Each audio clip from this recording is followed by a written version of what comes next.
This, kagaya ng mga Israelites, ano po, nang tumawid sila from Canaan, tumawid sila sa Jordan River, papunta sa Israel, kumuha sila ng mga bato to remind them, para ipaalala sa kanilang sarili yung kabutihan ng God sa kanila. And that's what we are doing.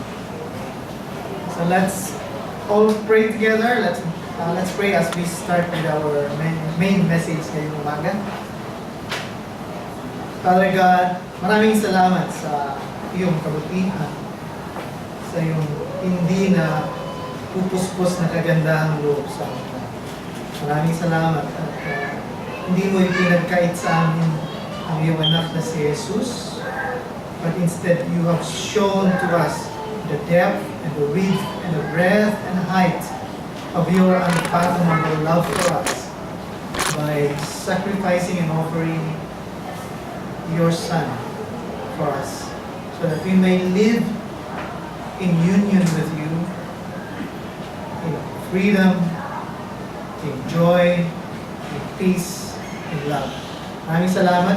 Buksan mo ang aming mga puso at isipan for our message today, and guide us by your Spirit to live it in our daily lives. In Jesus' name we pray. Amen. So, ang title po ng message natin ngayong araw ay ang hindi nahihiyang kalayaan ni Jesus. So, hirap na hirap po ako paano i-translate yung scandalous freedom. Walang hiyang kalayaan ni Jesus. Parang mali. Kahit ito medyo na hindi pa rin pasok. So sometimes, maganda siguro talaga Taglish na lang. No? Scandalous na kalayaan ni Jesus. Siguro mas naiintindihan ka na. But we will look today at Christ's aspect of His free personality. And ano ang ibig sabihin nito sa life. Meron daw po na mag-asawa na has been married for 60 years. 60 years na sila mag-asawa. Wala silang sikreto sa bawat isa. Pero, isa lang. Yung wife, meron siyang box nakatago sa closet niya. Ayaw niyang pabuksan sa mister niya. O sabi, nakalock talaga yun. Susi na kandado, maraming susi. Hindi pwedeng buksan ng mister niya. Pero, yung 60 years na sila mag-asawa, matanda na sila, yung wife, dumating sa punto na mamamatay na siya. She was in her deathbed. Tinawag niya yung mister niya, sabi niya, with her blessing, sabi niya, kunin mo yung box doon sa closet ko. So, nung binuksan ng mister niya yung box, may nakita siyang ginantsilyong manika. Nakita siya, isa lang, doon sa box. May ginantsilyong manika at may 5 million pesos in cash. May manika, isang manika, at saka 5 million in cash. Sabi ng wife mo, alam mo, sabi ng nanay ko sa akin, ang secret ng happy marriage ay huwag aawayin ang asawa. Ito kita naawayin. Ang sabi lang niya sa akin, pag nagalit ako sa iyo, magantsigyo ako ng manika. Hindi pang kulang. Basta. So nagantsigyo. So sabi niya, kaya yan, sabi niya, yan yung box ko para sa iyo. Na-touch yung mister. Kasi isa lang yung manika na nandun. Sabi niya, once lang nagalit yung wife ko sa akin. Sabi niya, pero saan galing tong 5 million pesos? Sabi niya. Sabi ng wife niya, yan yung pinagbilhan ng mga manika. Ibenta pala siya ng mahal. Ang dami din ako sa yun, marami. Kaya kita magalit siya. So nakabenta siya, 5 million. Yung mga mister sa atin, no? Sure po ba kayo na ilang beses nagalit ang wife niya? Kumita. So yung wife sa funny story na to, she learned how to deal with anger. Kung ano yung tinuro ng nanay niya sa kanya. All of us, one way or the other, ay product ng past natin. Hindi tayo madaling kumawala sa pinanggalingan natin. Ang pagkatao natin ay is tied to the stories of our family. Sa ating environment, sa tinitira natin na lugar, sa habits na na-acquire natin ng ating bodies. Even habits ng bodies na na-acquire ng parents natin, sometimes ay naipapasa sa atin. That's why it's so difficult to change a person's personality. Kasi maraming factors na hindi natin kontrolado. But if we change these factors, there's a chance na mabago yung personality mo. Truth be told, lahat tayo nakagapos yung identity natin. It's bound by our past. But just think kung malaya tayo, kung wala tayong expectation or obligation from our parents or sa asawa natin, kung wala tayong responsibilidad bilang mga anak o kapatid, kung hindi tayo nakatali sa ating work o sa pag-aaral, ano ang gagawin natin sa buhay natin? What are we going to do? Ulitin ko po, kung wala tayong expectation or obligation from our parents or husband or wife, wala tayong responsibilidad bilang anak, hindi tayo nakatali sa work or school, anong gagawin natin sa life natin? Bigyan ko kayo mga 1 minute mag-isip. Ano? Ako gusto kong gawin.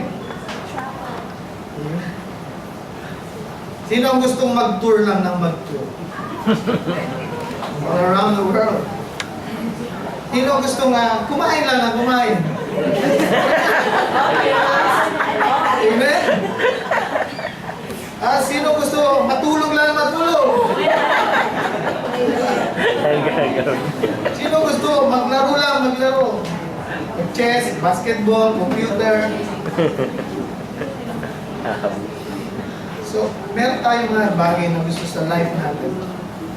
We cannot really do dahil marami tayong factors sa life natin. Maraming expectations sa mga tao sa atin. Mga expectations ng parents natin. So, hindi naman masama, pero nag-expect yung parents natin, aalagaan natin sila. That's not wrong, but it's part of our culture sa Pilipinas. O sa pangkultura natin na tayong panganay, tayo magpapaaral sa mga kapatid natin.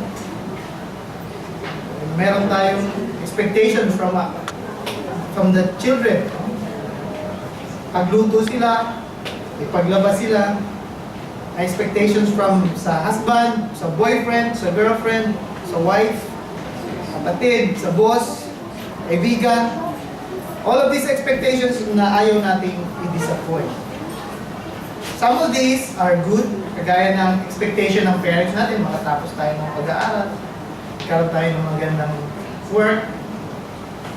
Some of these are not so good. Halimbawa, gusto ng papa mo magsundalo ka, kahit ayaw mo. Kasi nung siya yung bata pa, pangarap niya maging sundalo. So he wants to live his life through you.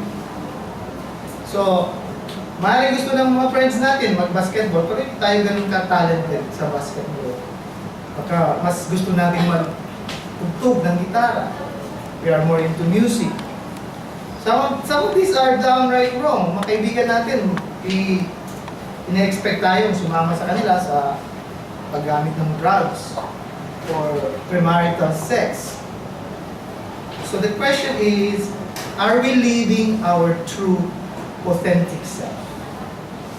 Nabubuhay ba talaga tayo? Hindi tayo. Ikaw. Tayo ba talaga ito?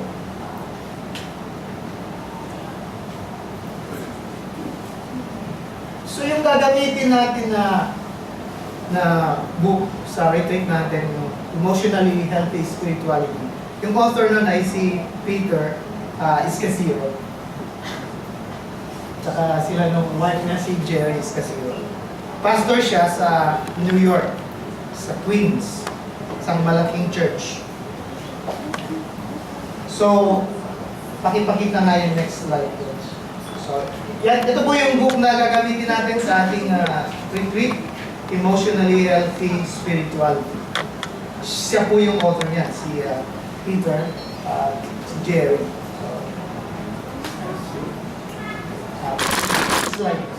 So, malaki yung church ni Pastor Casiro. Halo-halo, mga Spanish, gano'n. Kasi Queens sa New York. May service sa umaga at may service sa hapon. So, kadalasan, pagkatapos ng service ng church, pagod na siya. Pagod na sila mag-asawa. Eh, nung umaga, may nag-attend ng guest galing sa church ng isang kaibigan niyang pastor. Sabi, nirekomenda ng pastor namin yung church nyo at magaling, sabi niya, you are a very good pastor. Sabi. So, mag-attend kami dito, sabi ng guest. So, yung guest nila, nag-attend ng umaga at saka panghapon ng service. Pagkatapos ng service, sa hapon, kinausap siya, pwede ka ba namin mga kwentuhan? Pwede ka ba namin mga usap? Eh, siyempre, sa isip-isip ni Pastor Pete, kahit pagod na siya, sabi niya, if I say no, ano na lang iisipin ng kaibigan kong pastor? Ano na lang sasabihin ito mag-asawa? So, there's may pressure yung expectation. So, inimbita niya yung mag-asawa sa bahay niya. Hindi niya nasabihan na yung misis niya. Kalimutan niya. Kapagod na rin. So, pagdating sa bahay, sila, so nagkwentuhan sila. Yung lalaki lang yung nagkikwento pala. Yung lalaki, kwento ng kwento. Yung misis tahimik lang. So, 20 minutes, 30 minutes, 1 hour. Yung lalaki, hindi talaga tumitigil magsalita. Naglala kayong tao ganyan. Pwede, hindi ka makasingit, parang hindi humihinga eh. Pag-iingat ka sana, nasasabi mo, makasingit ka, diba? Pero hindi eh. Sabi niya, sa loob-loob lang yan, makiklaseng lalaki ito, pati yung misis niya, tahimik lang. So siya pagod na, naiinis na, gagano na siya ng leg niya, yung wife niya rin. Pero dahil expectation, be polite, hindi siya lang nagsasalita. Finally, naalala nila, yung anak nila, si Macy, na 3 years old, sabi ng wife niya, ni Jerry, tingnan ko muna yung tahimik na tahimik si Macy, sabi niya, tingnan ko muna. Eh, alam naman natin ang bata pag tahimik, may ginagawa yan, di ba? Matakot ka na pag hindi mo narinig yung bata. Eh, tuloy-tuloy pa rin yung kwento, yung lalaki, kahit parang hindi narinig yung sinabi ni Jerry. So, pinakinggan pa rin nila. Finally, talaga na-overcome na siya ng kaba, sabi niya ni Jerry, excuse me, I really have to check up my child. Walang tingnan. So, umakit siya sa room, wala. Pumunta siya sa sa living room, tinignan niya, sa kusina, wala. So, napasigaw na siya. Niya, Pete, this is not here. Baka nandun sa pool, sabi niya. Kasi may swimming pool yung bahay nila. Malalim. So, takbuhan sila lahat finally. Andun nga yung bata sa pool, sa gitna ng pool. Naka-tipto kasi yung tubig nasa may bibig na. Hindi nila alam kung ilang oras na nandun. The child was standing, trying to keep herself afloat, hindi malunod. So, isang illustration lang na marami tayong mga expectations na tinatry na wag ma-disappoint.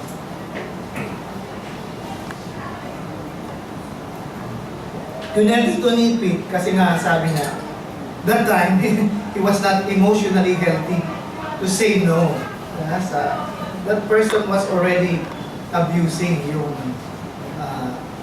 hospitality nila. So, hindi ka ilan sa atin ang ganun? Ba, ako rin, ganun din ako. Parang hirap mag-say no, may expectations sa atin. So, we're not emotionally mature enough.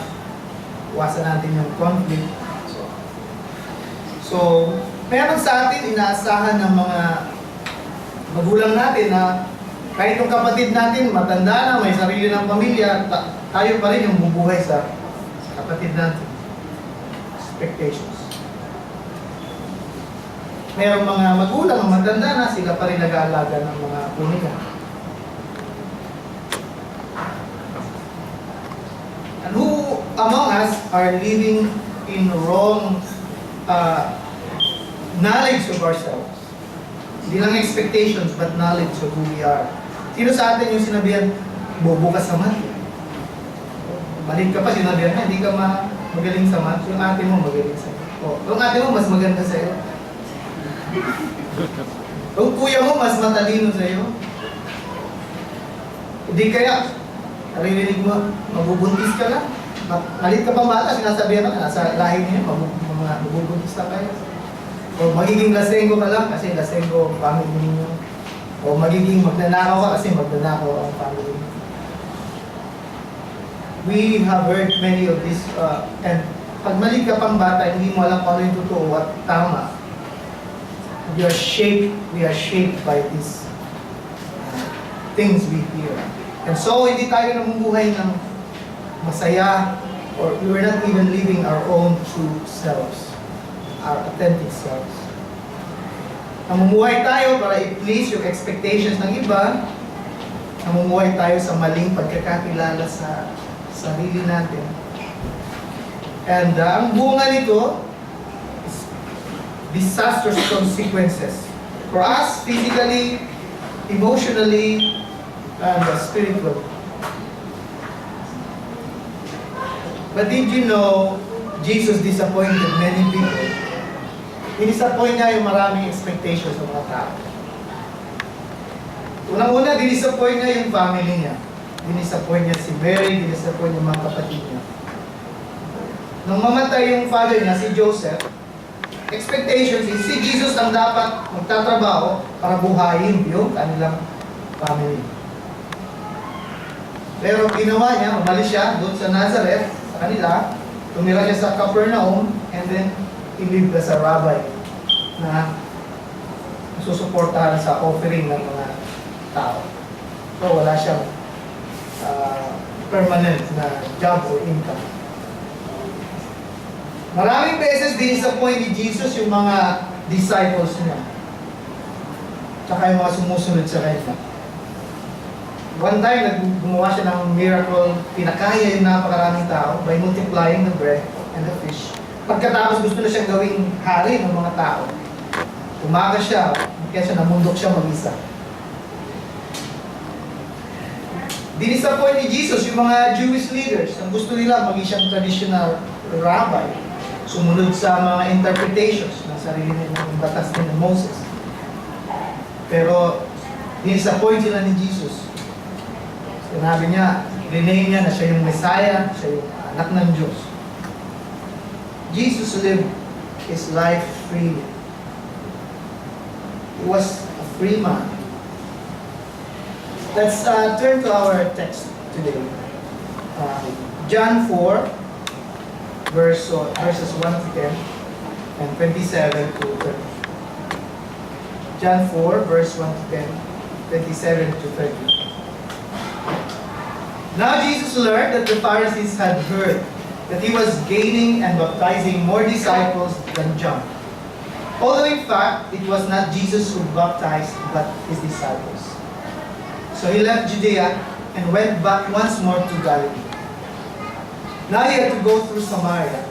So he came to a town in Samaria called Sychar, near the plot of ground Jacob had given to his son Joseph. Jacob's well was there, and Jesus, tired as he was from the journey, sat down by the well. It was about noon. When a Samaritan woman came to draw water, Jesus said to her, "Will you give me a drink?"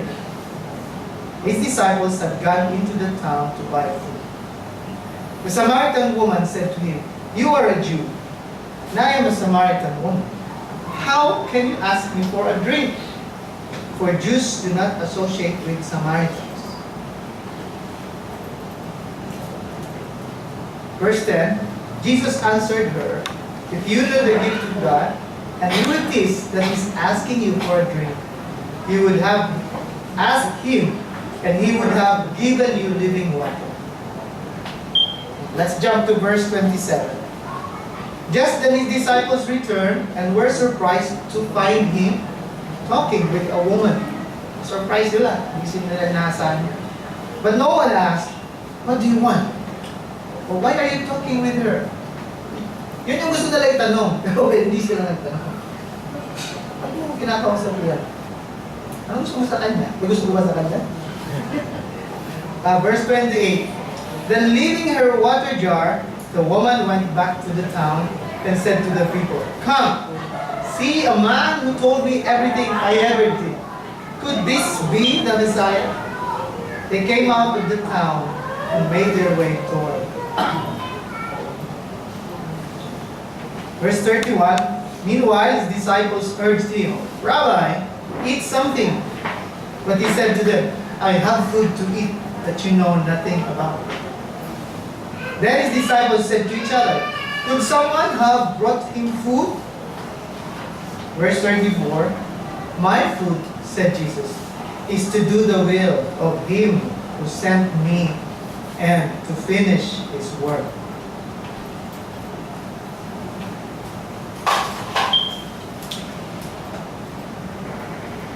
So, ilang maling bagay ang ginawa ni Jesus, maling bagay, sa kwento na ito.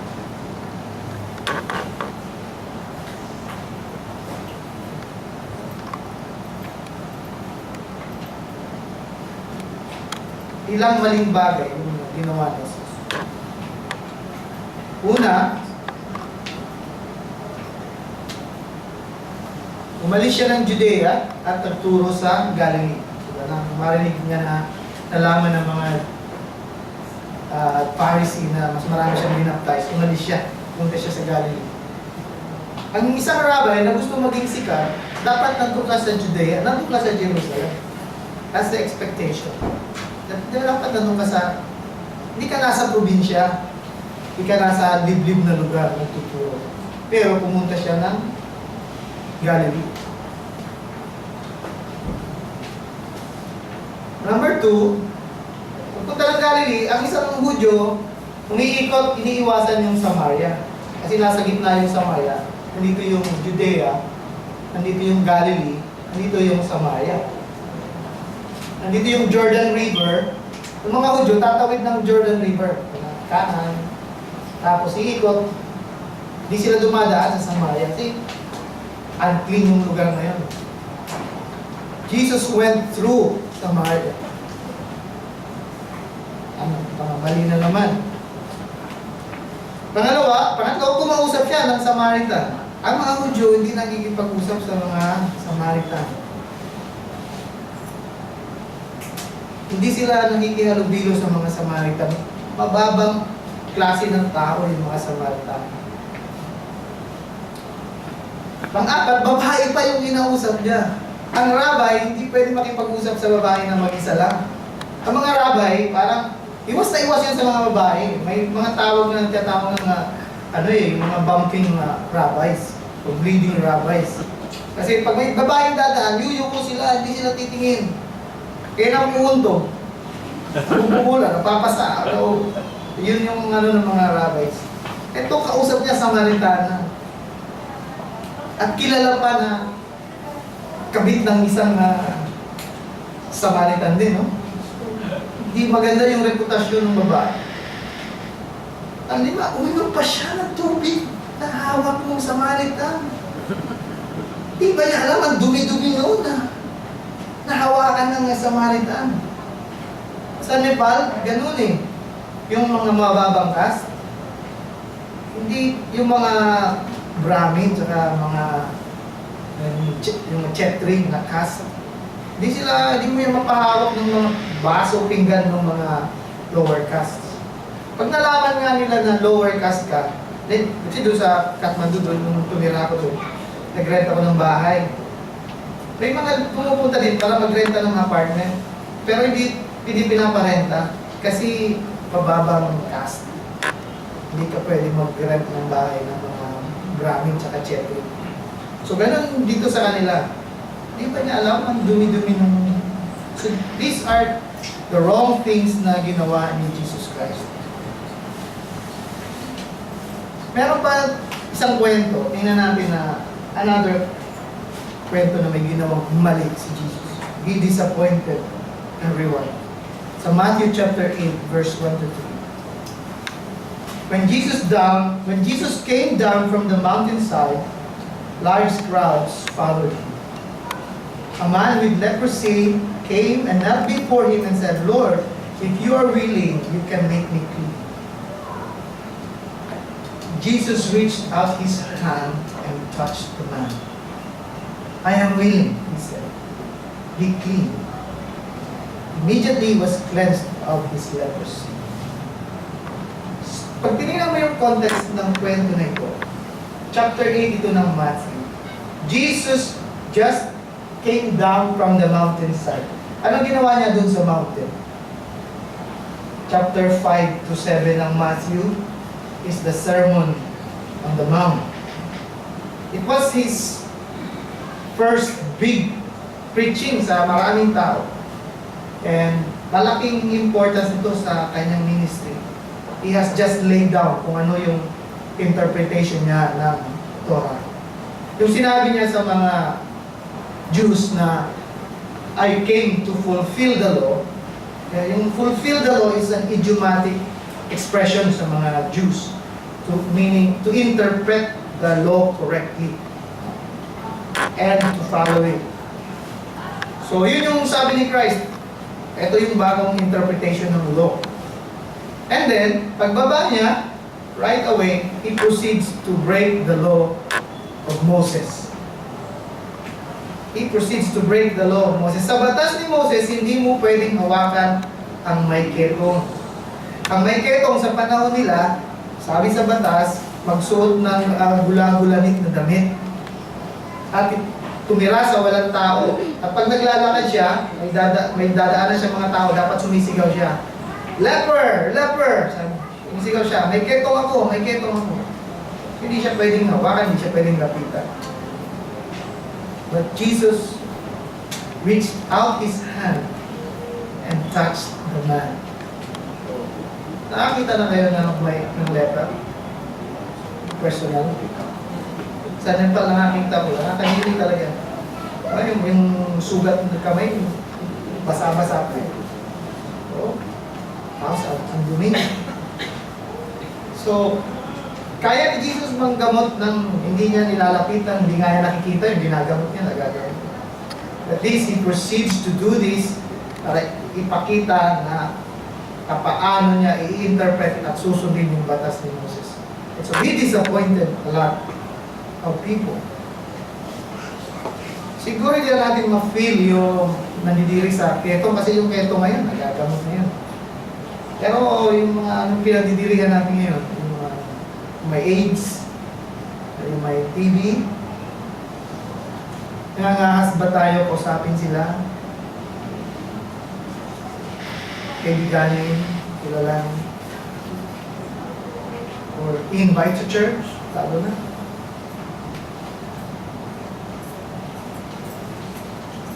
How was Jesus able to live his life nang kaya niya i-disappoint yung expectations ng maraming tao? How was he able to do that? Let's turn to John 4:34.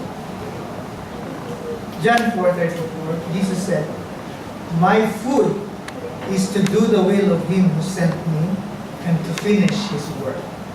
My food, said Jesus, is to do the will of him who sent me and to finish his work.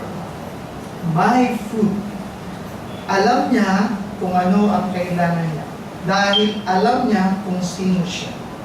He knew who he was. He knew his authentic self. And he knows kung ano yung dapat mong gawin at gusto niyang gawin. Jesus is saying, I know who I am. Kilala ko ang sarili ko. Alam ko kung sino ako. Alam ko kailangan kong gawin, ang gusto kong gawin. Hindi ako defined ng past ng pamilya ko. Ay, trade nila, carpentry, pero ito siya rabay. Di siya tied down ng kultura, ng lumang interpretation ng batas ni Moses. O kahit no expectations ng mga disciples niya. Bakit ka nakikipag-usap yan sa babaeng yan? I know who I am. Ayan, sabi ni Jesus. Ang linaw nung sinabi niya doon sa Samaritan woman, sa John 4:10. Same story. Sabi niya, if you know who it is that asks you for a drink, kilala mo lang kung sino ako na naghihingi sa'yo ng tubig. Ibig sabihin, Jesus knew His own self. Jesus knew who He was. He was comfortable in who He was. He's comfortable in being free in who He was. Malaya siya maging siya dahil kilala niya kung sino siya. I am the Messiah, the Son of God. John 4:34-37. My food, said Jesus, is to do the will of Him who sent me and to finish His work. Don't you have a saying, it's still 4 months until harvest? I tell you, open your eyes and look at the fields. They are ripe for harvest. Even now, the one who reaps draws a wage and harvests a crop for eternal life, so that the sower and the reaper may be glad together. Thus the saying, one sows and another reaps, is true. I sent you to reap what you have not worked for. Others have done the hard work, and you have reaped the benefits of their labor. Jesus was consumed by one food, to do the will of His Heavenly Father for His life.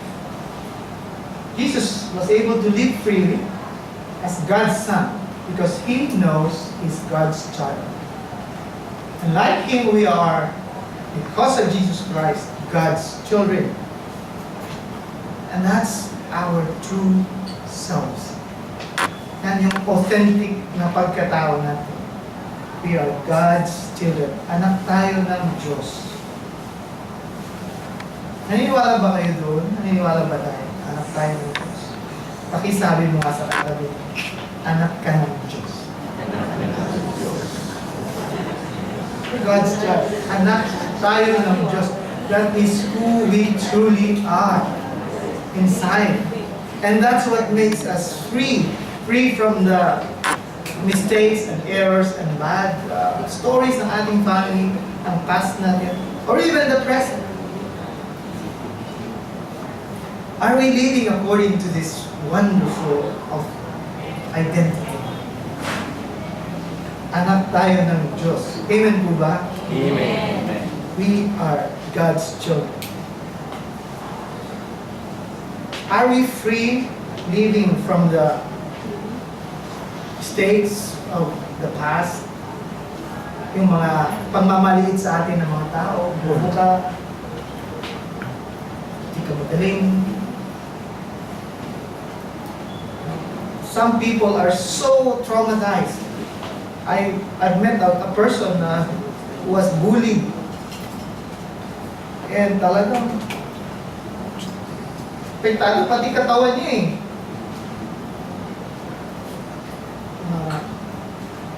Malaya ba nating pinamumuhay yung will ng God sa life natin?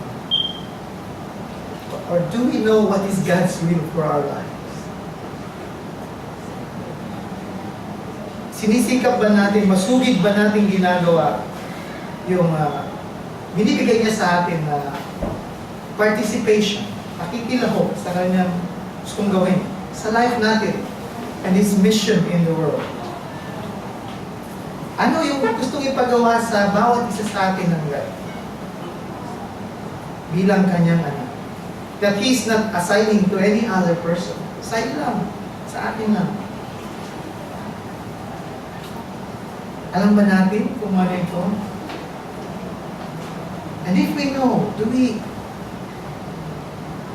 pursue it with everything that we have freely? yung iayon yung buhay natin sa privilege na binibigay na agad sa karangalan na binibigay niya sa atin at hindi sa ibang tao.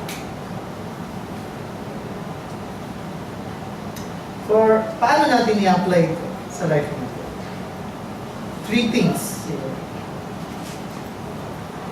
Number 1,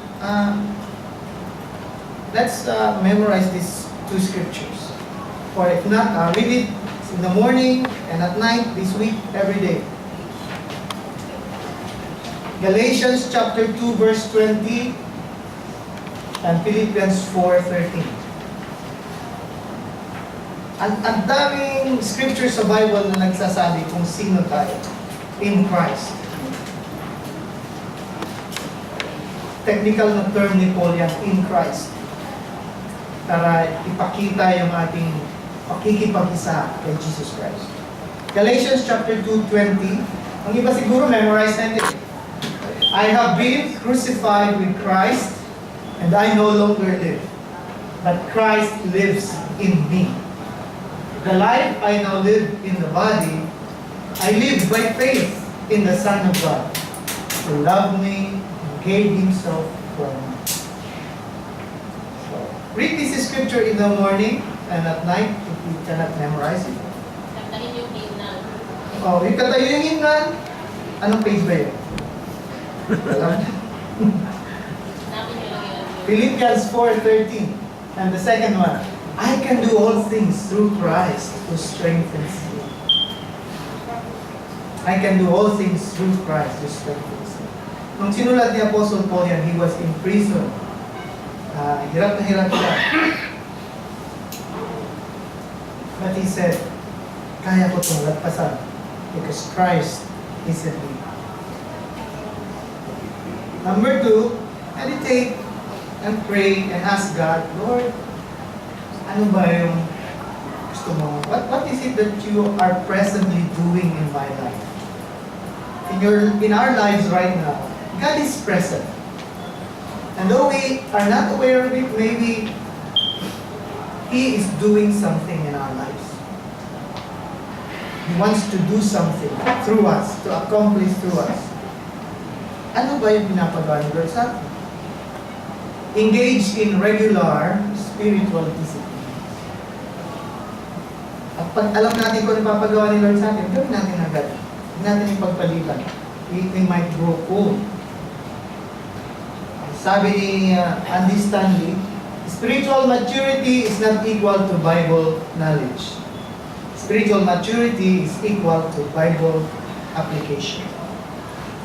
Kung marami tayo na lang, pero hindi natin ina-apply, wala rin spiritual maturity. Number 3, be free to be a blessing to others. Be free to be a blessing to others. Pray, give, make disciples, share the good news. Be free. Ano ba yung nakakapigil sa atin para to make a difference in the lives of people? We have been given this wonderful mission to make a difference in the lives of other people. So, we invest a lot of money trying to help these kids sa Payatas and Kalayaan, lalo na sa Kalayaan. And it's so hard to change them. Sabi nga nila, matatanggal mo sila sa Kalayaan, madadala mo sila sa Tanay, pero yung Kalayaan hindi mo matatanggal sa kanila. Because environment has a lot of sa life natin, kung yung pinalakihan natin. But, so kaya nga dinadala natin sila sa Tanay when we invite to church, or we have added yung pag Saturday, in-invite natin sila sa chess club, hoping to change their lives through sports. At in-invite natin sila Wednesday dito mag-practice ng sayaw nila kasi yun ang yun ang passion nila, sumayaw. So every night practice sila sumayaw para sumali sa isang competition. So, every Wednesday, pwede kayo mag-practice dito.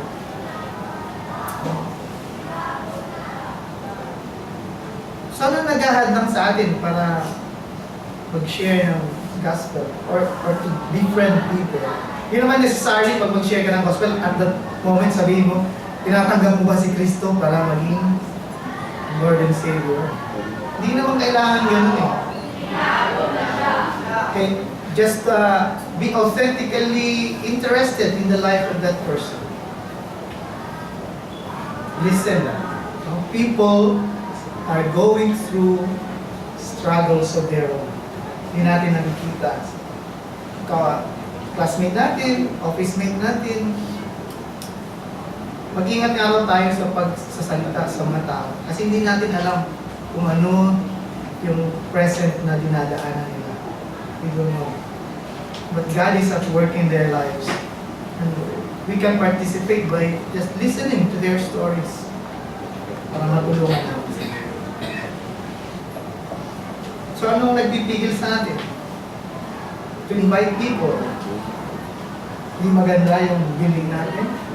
Hindi professional yung worship team natin. Hindi mahusay yung nagsisermon. Huwag tayo tumingin dun sa expectation ng mundo. But let's look deep down into the spirit of things. But you know, exercising this freedom is not easy. Hindi talaga madali. Letting go and letting Christ live in our lives freely. It's not easy. It takes time. It takes regular effort. No? Kailangan. Pini-cultivate natin yung mga disciplines. It can be costly. It takes time, pera natin, oras natin. We need to let go and let Christ live in us, His life freely. Kasi hindi na tayo yung lumang tayo. We are new creations.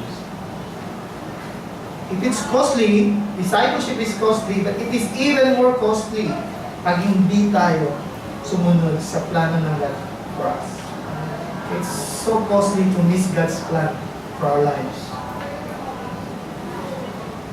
Yung ex-convict, pag pinalabas ng bilangguan niya, hirap na hirap yan mag-adjust sa lives na free siya. Hindi madali. Ganon din, yung mga Israelites, di ba, nung pinalaya ng God mula sa Egypt, binigyan sila, ginawa na ng batas, magpahinga sila eh. Pero hindi pa rin sila makapagpahinga. Kasi sanay sila na slaves sila. So it takes time. It takes effort.